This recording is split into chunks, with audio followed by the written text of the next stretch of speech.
یہاں جو خودکش ہو رہے ہیں یہ سی پیک کی وجہ سے ہو رہے ہیں، کیونکہ پورے دنیا میں ایشیا میں کہتے ہیں اول نمبر بلوچستان ہے کہ 60 سے 70% کرپشن ہوتی ہے۔ اسلام آباد سے لاہور تک موٹر وے بنا سی پیک کے پروجیکٹ میں، اسلام آباد سے پشاور موٹر وے بنتا ہے، اسلام آباد سے ملتان، سکر، کراچی، پشاور، سوات موٹر وے سی پیک کے پیسوں میں بنتا ہے اور مکمل ہوا ہے، لیکن اسلام آباد سے کوئٹہ سی پیک کے مد میں کوئی پروجیکٹ نہیں بنا۔ اسلام آباد سے کوئٹہ نہیں بنتا، پشاور بنتا ہے، لاہور بنتا ہے، کراچی بنتا ہے، لیکن اسلام آباد سے کوئٹہ نہیں بنتا۔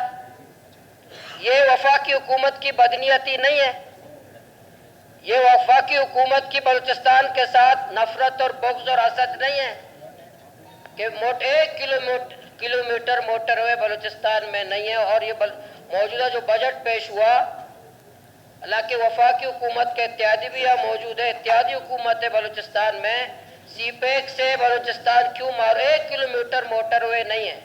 کیوں نہیں ہے سی پیک کا؟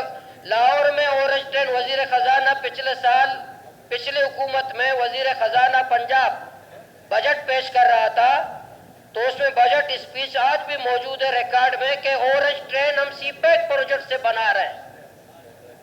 وزیر خزانہ پنجاب اپنے اسمبلی میں بجٹ اسپیچ میں کہتا ہے کہ ہم سی پیک پروجیکٹ سے اورنج ٹرین لاہور میں بنا رہے ہیں، لیکن بلوچستان کے بغیر سی پیک مکمل ہے۔ اسپیکر صاحب، گوادر کے بغیر سی پیک مکمل ہے تو اورنج ٹرین لاہور میں بنتا ہے، موٹر وے پنجاب، کے پی اور سندھ میں، بلوچستان میں 1 کلومیٹر موٹر وے نہیں ہے، 1 کلومیٹر نہیں ہے۔ کیوں؟ بجٹ میں سی پیک کیوں نہیں ہے؟ بلوچستان کے ساتھ اتنی نفرت کیوں ہے؟ اتنا تعصب کیوں ہے؟ بلوچستان کو یہ سی پیک میں کیوں؟ ہاں، سی پیک میں مد میں جتنے کہتے ہیں کہ یہاں جو دھماکے ہو رہے ہیں، یہاں جو خودکش ہو رہے ہیں، یہ سی پیک کی وجہ سے ہو رہے ہیں۔ یہاں جو لائن آرڈر کا مسائل ہے سی پیک کی وجہ سے ہیں۔ ہم زیادہ چیک پوسٹ اس لیے بنا رہے ہیں کہ سی پیک کو خطرہ ہے، بجائے 3 صوبوں میں سی پیک تو وہاں پر ہے اور دھماکے بلوچستان میں ہوتے ہیں، لائن آرڈر کے مسائل بلوچستان میں۔ یہ کیوں؟ میں یہ کہہ رہا تھا کہ بجٹ تو پیش ہوا، پتہ نہیں کتنے ارب کا بجٹ ہے، تو ہمارا ایک مسئلہ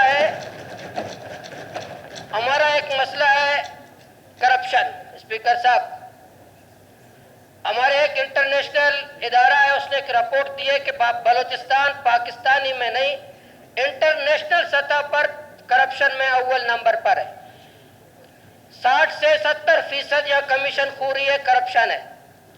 اگر 930 بلین کا یہ بجٹ ہے، اگر 60% کرپشن ہوتا ہو، جب تک ہم کرپشن کا خاتمہ نہیں کریں گے اس کے ثمرات عوام تک نہیں پہنچیں گے۔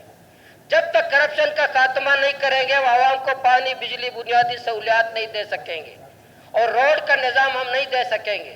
تو اس لیے پہلے بھی بجٹ پیش ہو، میری گزارش ہے حکومت سے بھی، پورے ایوان سے بھی اور بطور ممبر صوبہ اسمبلی، گوادر میں گزشتہ 15-20 سال 40 سال میں 200 ارب روپے سے زائد لگے، 200 ارب سے زائد، لیکن وہاں ایم پی اے صاحب کے اتنے پرسنٹ، منسٹر صاحب کے اتنے پرسنٹ اور ایکسن صاحب کے اتنے پرسنٹ، جس کی وجہ سے کوئی ترقی کے اثرات و ثمرات گوادر میں نہیں۔ ہم ہدایت رحمان صاحب، ہم اپوزیشن کو واپس آنے پر خوش آمدید کہتے ہیں۔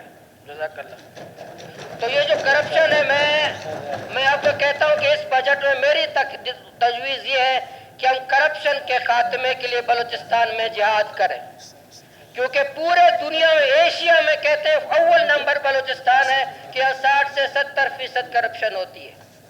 یہ رپورٹ ہے کتنا؟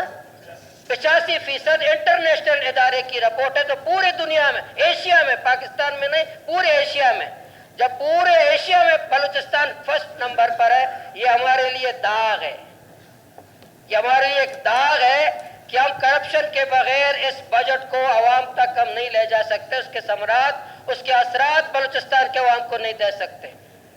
ایم پی اے کے 10% کمیشن، منسٹر کے اتنے کمیشن، ایکسن صاحب کے اتنے کمیشن، عوام کو کیا؟ عوام تک کتنا جائے گا؟ عوام تک ہم کتنا خرچ کر سکیں گے؟ عوام تک ہم کتنے اس کے ثمرات ہم پہنچا سکیں گے؟ تو یہ میں